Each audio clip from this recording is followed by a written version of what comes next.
Gente bonita, graça e paz. O coração tá meio, né, tá muito rápido. Tomei um café e me deixa um pouco mais elétrico também. E queria convidar vocês a abrir a palavra em Lucas 5. Um texto bastante conhecido. E na quinta-feira nós falamos sobre Jesus exemplo, né? Falamos sobre Timóteo. E durante esse tempo eu pensei muito em trazer a figura de um personagem bem conhecido. Que você vai falar. Lucas 5, versículo 1. Todos acharam? Amém. Diz assim, Aconteceu que Jesus estava indo junto ao lago de Genezaré e a multidão apertava para ouvir a palavra de Deus. Então, ele viu dois barcos junto à praia do lago. Os pescadores tinham desembarcado e estavam lançando as redes. Entrando num dos barcos, que era o de Simão, Jesus pediu que os afastassem um pouco da praia. E assentando-se no barco, ensinava as multidões. Quando acabou de falar, Jesus disse a Simão: leve o barco para o lugar mais fundo do lago. Então lançarei as redes de vocês para pescar. Em resposta, Simão disse: Mestre, havendo trabalhado toda a noite, nada apanhei, mas sobre a tua palavra lançarei as redes. Fazendo isso, apanharam grande quantidade de peixes e as redes começaram a se romper. Então fizeram sinais aos companheiros do outro barco para que fossem ajudá-los. E foram e encheram ambos os barcos, a ponto de quase afundarem. Visto isso, Simão Pedro prostrou-se aos pés de Jesus, dizendo: Senhor, afaste-se de mim, porque sou pecador. Pois à vista da pesca que fizeram, a admiração se apoderou dele e de todos os seus companheiros, bem como Tiago e João, filho de Zebedeu, que eram seus sócios. Então Jesus disse a Simão: não tenha medo, de agora em diante você será pescador de gente. E arrastando eles os barcos para a praia, deixaram tudo e o seguiram. Só até aqui. Bom, como de costume, vocês oraram para mim aqui, eu gostaria de orar pela vida de vocês, amém? Amém. Fechar os olhos. Senhor, te agradecemos, Pai, pela tua igreja, Senhor. Te agradecemos por tudo que o Senhor tem feito aqui neste lugar, Senhor. Te pedimos, Pai, que nosso coração, Pai, possa ser uma terra agradável aos teus olhos, Senhor. E que a semente da tua palavra, Senhor, possa encontrar lugar nela, Senhor. Em nome de Jesus te pedimos, Pai, que possa gerar frutos, em nome de Jesus. Amém. Podeis assentar, gente. Então, como eu estava falando, introduzindo, nós vimos a vida de Timóteo na quinta-feira. Eu queria falar sobre Pedro, um homem tão conhecido entre nós. E Pedro foi um dos discípulos mais próximos de Jesus. E ele também o João, mais novo. Sendo também um dos apóstolos mais influentes no princípio do cristianismo. Conheça o simples pescador Simão, chamado de Pedro, homem de contrastes, ousadia, impulsividade, que foi transformado por Cristo.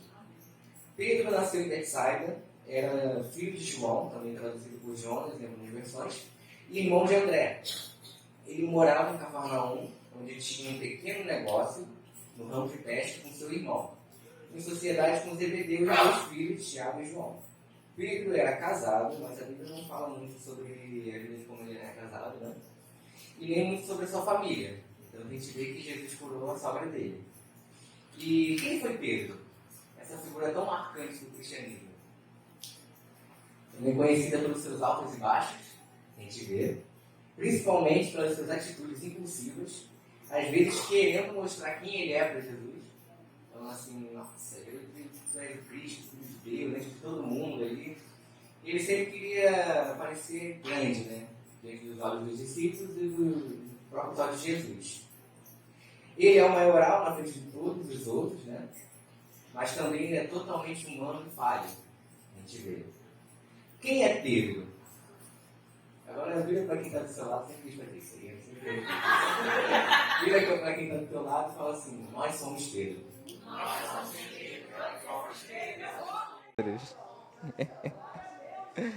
Ai, ai. E o primeiro título que eu vou colocar aqui é A insistência em pescar por conta própria, do nosso tempo e com as nossas forças. Vamos lá. Bom, o texto aqui diz que Pedro foi pescar durante a madrugada, gente. Então, acredito eu que ele estava preocupado com algumas coisas. E eu lembro muito assim do Leandro, quando ele falou sobre aquela dificuldade com a carga, tá, aquela preocupação toda. Então, podemos dizer que, conjecturando eu, né, nos dias de hoje, ele sendo um dono de um negócio, ele é tipo empresário, vamos dizer assim, trazendo uma imagem mais legal aqui. E ele tinha várias preocupações, seja em cuidar da família, prover, zelar, cuidar. E algo comum, né? E, sabe, ele foi pescar durante a madrugada. Muitas das vezes na nossa caminhada a gente insiste tanto em algo e às vezes, muitas das vezes dá sempre errado, né? Quantas vezes a gente não tentou e a resposta foi sempre a mesma? Vai, mais uma vez, frustração. E agora, o que fazer? Sabe? Insistimos em algo que queremos tanto, mas sempre dá errado. Por quê? Será que já oramos sobre isso? Já perguntamos ao Senhor? Se sim, creio eu, né? Nós entregamos nas mãos do Senhor. E, sabe, a gente não pode querer pegar isso de volta. Se entregamos algo para o Senhor, não podemos querer pegar de volta. E eu lembro sempre de uma pregação do Rogerinho, que ele falava sobre Deus e os bancos dos réus, onde a gente quer tirar Deus aqui do centro como juiz e quer colocar no banco do réu e trocar, inverter esse lugar. E muitas das vezes a gente age assim com o próprio Deus. Nós achamos que o nosso próprio plano é o melhor, fazemos planos, nossa, que maravilha e tal. E ontem eu ouvi uma coisa assim que me chamou muita atenção, até falei com a Fernanda, vou guardar isso. Que o pastor estava falando sobre, se eu não me engano, era um coxo que chegou, não lembro se foi para Jesus ou se foi para os discípulos, só querendo uma esmola. Aí eu não lembro, quem puder me recordar aí, eu agradeço. E Jesus tinha algo, ou os discípulos tinham algo, discípulos? Amém, obrigado, Simone. E os discípulos tinham algo muito melhor, a cura dele. Então, muitas das vezes a gente quer algo que diante de Deus é isso aqui, gente. É muito pequeno. E Deus tem sempre o melhor preparado para a sua igreja, amém? Sabe? O título da mensagem, eu quis falar agora, porque é algo assim que me chamou muita atenção quando eu estava preparando, que é Jesus ao encontro dos desesperados. Lembrando que Pedro, creio eu, desesperado durante a madrugada, querendo pegar um peixe, não consegue pegar nada. Então, como nós somos Pedros, muitas vezes andamos como eles, desesperados. E eu fui procurar a tradução de desesperado e achei bem interessante, que é um estado de consciência que faz com que um indivíduo se sinta sem saída. Ele se sente preso em uma determinada situação e também pode ter uma forte sensação de desamparo. Alguém aqui é desamparado? Desamparado? Não, né? Além de um desânimo profundo. Desanimado, Simão se junta aos pescadores e começa a lavar as suas redes.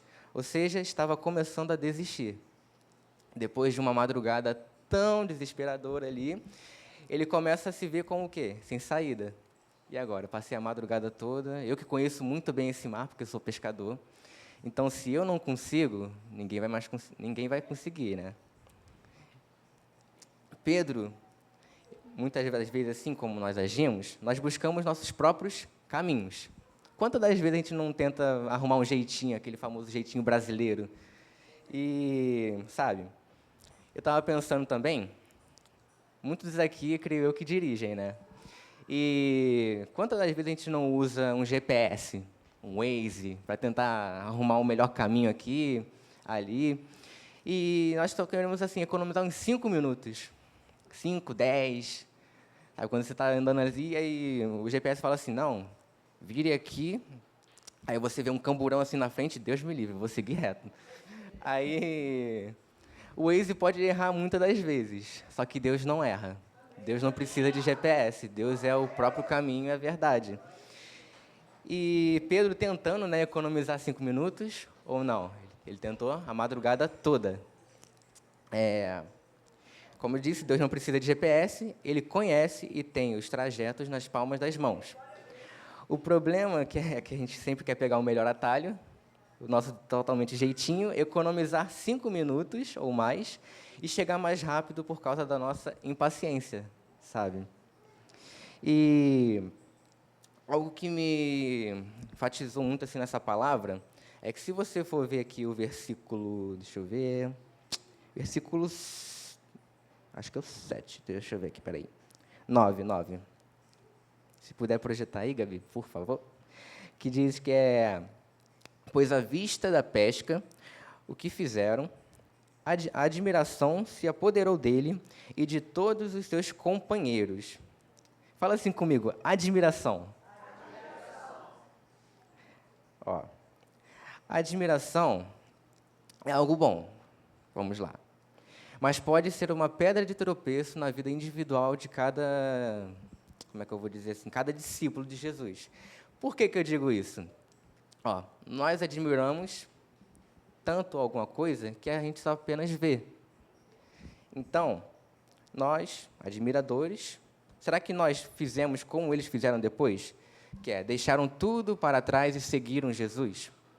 O admirador apenas vê, já o discípulo não apenas vê, mas também experimenta do amor, da graça, do cuidado, do relacionamento com Deus, principalmente das curas e dos milagres, que a gente vai ver aqui que Pedro viu.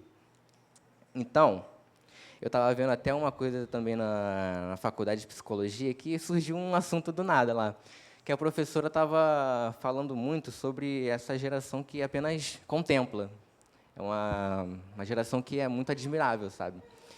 E ela deu um exemplo assim para ilustrar, que por exemplo, alguém está passando por uma dificuldade, a pessoa, ao invés de ir lá ajudar, ela apenas pega o telefone e começa a gravar. Pode ser sei lá, num assalto, a pessoa, meu Deus, um assaltante. Pá, começa a gravar. Tá, mas e aquela parte de você ir fazer ação?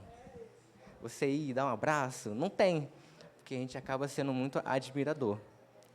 E Pedro, nessa dificuldade, nesse desespero todo de passar a madrugada toda pescando e não conseguir, nós podemos nos perguntar, aonde começa o crescimento e os frutos na vida de Pedro? E eu queria ler com você aqui o versículo 3, que diz, entrando num dos barcos, que era o de Simão, Jesus pediu-lhe, pode repetir comigo assim, pediu-lhe? Pediu-lhe que o afastasse um pouco da praia, e assentando-se no barco, ensinava as multidões. Quando acabou de falar, Jesus disse a Simão, leve o barco para um lugar mais fundo do lago. E creio eu que eu poderia dizer, eu como Pedro, né? Nós somos Pedro. Se Jesus falasse isso para mim, eu com certeza iria agir igual Pedro. Mestre, eu passei a madrugada toda pescando. Eu conheço esse mar aqui muito bem. Eu trabalho com isso há muito tempo. Aí, trazendo aquela figura do empreendedor, eu trabalho com isso há anos, sou empreendedor, tenho sócios que a gente vai ver que é a família de Zebedeu ali. Então, eu conheço muito bem. Passei a madrugada toda e não vejo mais como fazer isso. Já me vejo desacreditado. Só que aí Pedro toma uma atitude que nós precisamos tomar na nossa vida, que é, tudo começa com uma palavra e toda colheita provém da obediência. Tanto que a gente vê no versículo que é melhor obedecer do que sacrificar. Então, ele, havendo trabalhado toda a noite, ele fala, mestre, havendo trabalhado toda a noite, nada apanhamos. Mas sobre a tua palavra lançareis as redes. E quanto tempo nós temos tentado em algo? Começa a pensar aí. Começa a trazer aqueles sonhos que talvez você, durante esse tempo, nós já estamos no final. Qual foi o sonho que você desistiu? Talvez um sonho que você tenha tentado bastante. Não sei, talvez seja um casamento, ter um filho, ser mãe, ser pai, ver a família diante dos pés do Senhor, servir junto com a família, ver alguém afastando-se do Senhor. Deus conhece o seu coração. Aqui nesse lugar, só Deus e você conhecem os seus sonhos, creio eu. Quanto tempo nós temos tentado em algo, sabe? Não digo que tentar é errado, não estou falando isso. Mas um cristão não deve caminhar antes de ouvir a voz de Deus. Por quê? Sendo assim, será que estamos caminhando primeiro sem o direcionamento dele? É algo que nós precisamos avaliar em nós mesmos. E caminhar sem ouvir a voz de Deus é insistir em correr atrás do vento, como se fôssemos ovelhas desgarradas, sim, pastor. Alguém te vê na palavra. E sabendo que nós não podemos andar como ovelhas desgarradas. Eita! Amém. Como se não tivesse, sim, pastor. Toda ovelha conhece a voz do seu pastor. Amém? E eu queria te dizer que você também tem um bom pastor, o próprio Senhor Jesus. E quando Jesus pede a Pedro, ele fala, lance a rede. Então eu estou aqui para também falar para você, lance suas redes, não pegue elas e comece a lavar, como se estivesse desistindo. Não, Deus te traz aqui para te dizer, continua caminhando, continua prosseguindo e lançando as redes.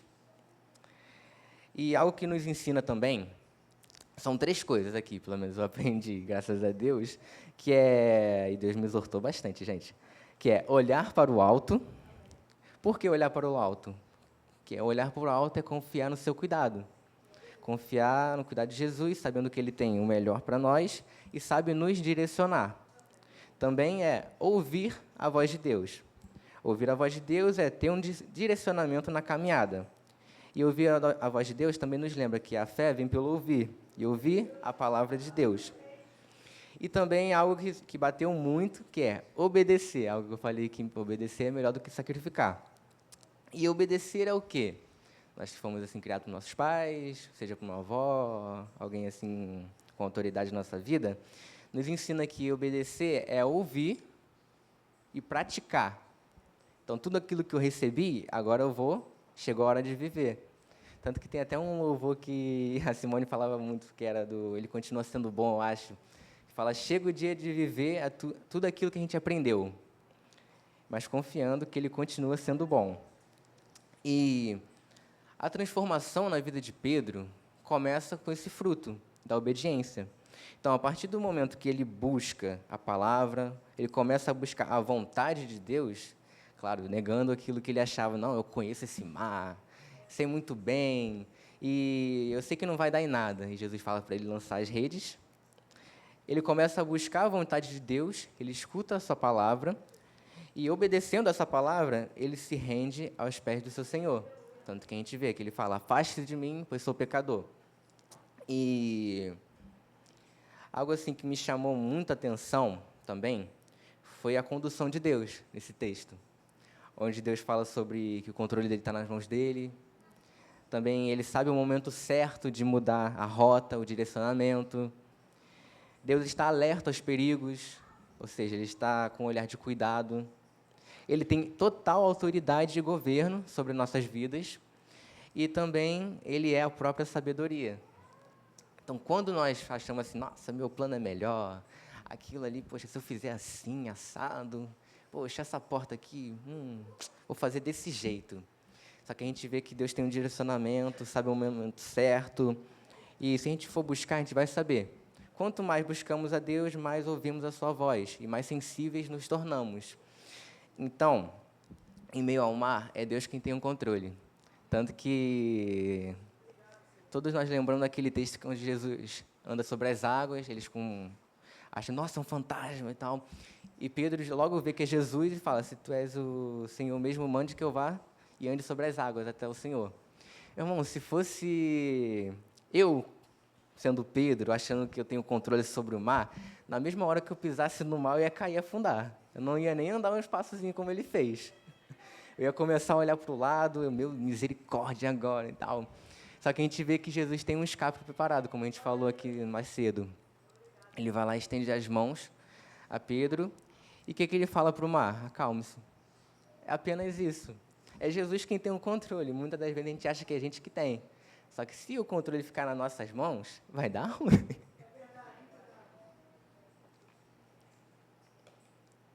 E até aquela imagem de um pai com uma criança, que a criança deixa um pirulito cair no chão, aquele pirulito bem pequenininho, e o pai tem assim, me dá isso daí, só que nas costas dele está aquele pirulito grandão, sempre tendo o melhor para nós. E eu queria trazer a sua memória, novamente. Qual foi o sonho que você começou a deixar de lado nesse ano? O ano está chegando até o final, só que Jesus te fala, não desista desse sonho. Não desista dos planos de Deus. É claro que o coração do homem pode fazer planos, mas é o propósito de Deus que permanece. E algo assim que me impacta tanto, eu achava que esse era o primeiro encontro de Pedro com Jesus. Mas vamos abrir a nossa Bíblia em João 1.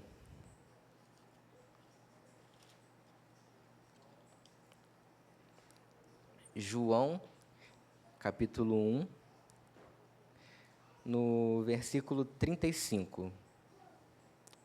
É um pouquinho à frente de Lucas.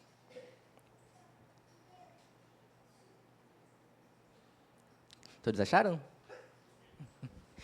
Diz assim, falando sobre os primeiros discípulos de Jesus. No dia seguinte, João Batista, estava outra vez na companhia de 2 dos seus discípulos. E vendo Jesus passar, disse, eis o Cordeiro de Deus. Os 2 discípulos, ouvindo dizer isso, o seguiram Jesus. E Jesus, voltando-se e vendo que eles os seguiam, disse-lhes, o que vocês estão procurando? E disseram, Rabi, onde o Senhor mora? Que Rabi significa mestre. Jesus respondeu, venham ver. Então eles foram, viram onde Jesus estava morando e ficaram com ele aquele dia. Eram mais ou menos 4 horas da tarde. Bom, se Jesus convida para tomar um café, a gente também pode convidar, né, gente? 40. André, o irmão de Simão, Pedro, era um dos 2 que tinham ouvido o testemunho de João e seguido Jesus. 41. Ele encontrou primeiro o seu próprio irmão, Simão, a quem disse, achamos o Messias. Messias quer dizer Cristo. E o 42, que me chama muita atenção. E Jesus, e o levou a Jesus. Jesus olhou, fala assim comigo, olhou. Jesus olhou para ele e disse, você é Simão, filho de João, mas agora será chamado de Cefas, que quer dizer Pedro. Quem começou o diálogo aqui? Jesus ou Pedro? Jesus. Ele nem esperou assim Pedro se apresentar. Não, você é Simão. Eu te conheço muito bem. Talvez pode ter sido a sua primeira vez que ter me visto aqui passando, sabe? Mas eu te conheço muito bem. E me lembrou muito também do texto seguinte, falando sobre a vida de Natanael, onde o encontro é bem parecido. Aqui no versículo 45, Filipe encontrou Natanael e lhe disse, achamos aquele de quem Moisés escreveu na lei, e a quem se referiu os profetas, Jesus, o Nazareno, filho de José. Então Natanael perguntou, de Nazaré pode sair alguma coisa boa? Filipe respondeu, venha ver. Jesus viu, declara assim de novo comigo, Jesus viu Natanael se aproximar e disse a respeito dele, eis um verdadeiro israelita, em quem não existe fingimento algum. Natanael perguntou a Jesus, de onde o Senhor me conhece? De onde o Senhor me conhece? E Jesus respondeu, antes de Filipe chamá-lo, eu já tinha visto você debaixo da figueira. Então aqui nós vemos 2 cenários, onde Natanael estava debaixo da figueira e Pedro estava pescando durante a madrugada. E muitas das vezes a gente tem esse cenário na nossa vida, onde ninguém nos vê. Creio eu que Pedro, ali no lugar escuro, sem luz alguma, se ele chorasse, ninguém ia ver, porque o barulho do mar ali também estava escuro. Se ele estivesse em oração ali, mesmo que só sussurrando, ninguém ia ver, só Deus e ele. E eu imagino também Natanael. Eu não sei o que o texto não fala sobre o que ele estava fazendo ali na figueira, Mas se eu fosse Natanael, se eu estivesse num momento difícil, eu ia falar, Deus, o Senhor não me vê, tanta dificuldade que eu tenho passado aqui, estou aqui sozinho, o Senhor sabe. Às vezes eu penso que o Senhor não me vê, às vezes eu penso que o Senhor não me escuta, eu vejo tantas coisas passando aqui e nada muda. Então, eu acho que eu vou fazer como o Pedro, sabe? Lavar as redes e deixar tudo.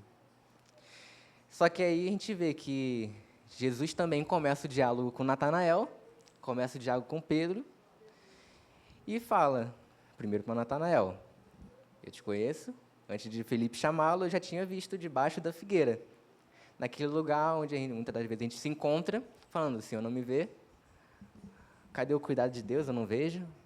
Tenho andado, tentado fazer algumas coisas aqui, como se não tivesse pastor. Cadê esse meu pastor? E Pedro, depois dessa madrugada, quando ele vê os sonhos dele indo embora e vê Jesus restaurando esses sonhos, ele se inclina diante de Jesus e fala, afaste-se de mim, porque eu sou pecador. E muitas das vezes, quando a gente passa por esse momento de madrugada, esse momento da figueira, quando Jesus se aproxima, a nossa reação é a mesma. Senhor, afasta de mim. O Senhor me viu, o Senhor conheceu a minha pior versão, e como é que o Senhor ainda consegue? Como é que o Senhor consegue se aproximar de mim?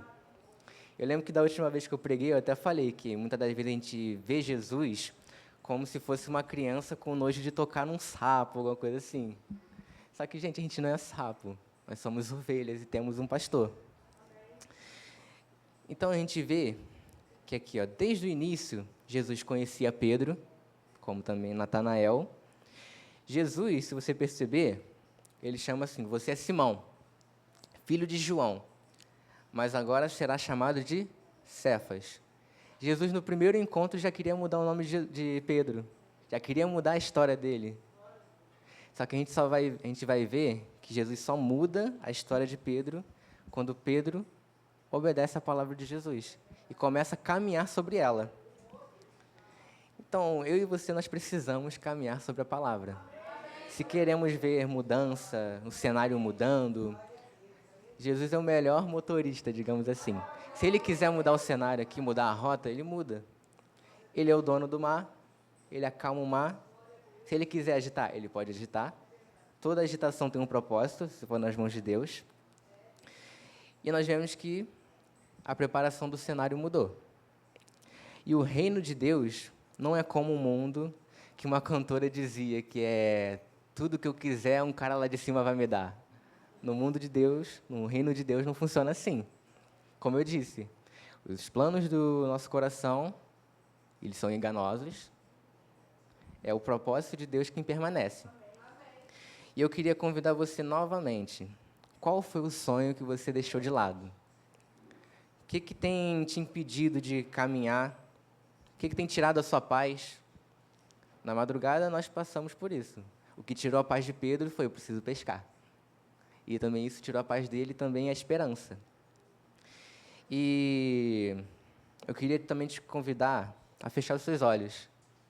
Queria convidar aqui Fernanda, Rogério, Ricardo, para então um louvor. E, gente, é no mar que a gente vê que nós não somos nada diante desse mundo tão grande. É no mar que entendemos o controle e o cuidado, e também sabemos que o esperar em Deus é confiar no seu cuidado. Eu queria te pedir a apresentar esses sonhos diante de Deus, apresentar as tuas mãos. Também, se o nome de Deus também é um cuidado, gente. Se não for da vontade de Deus, é o melhor para nós. E eu lembro daquele texto que o pastor falou muito no retiro, que é, mas os que confiam no Senhor renovam as suas forças, voam alto como águias. E também um texto que me chamou muita atenção ontem, foi que nem olhos ouviram, nem olhos viram, nem ouvidos ouviram o que Deus tem preparado para essa igreja. Amém?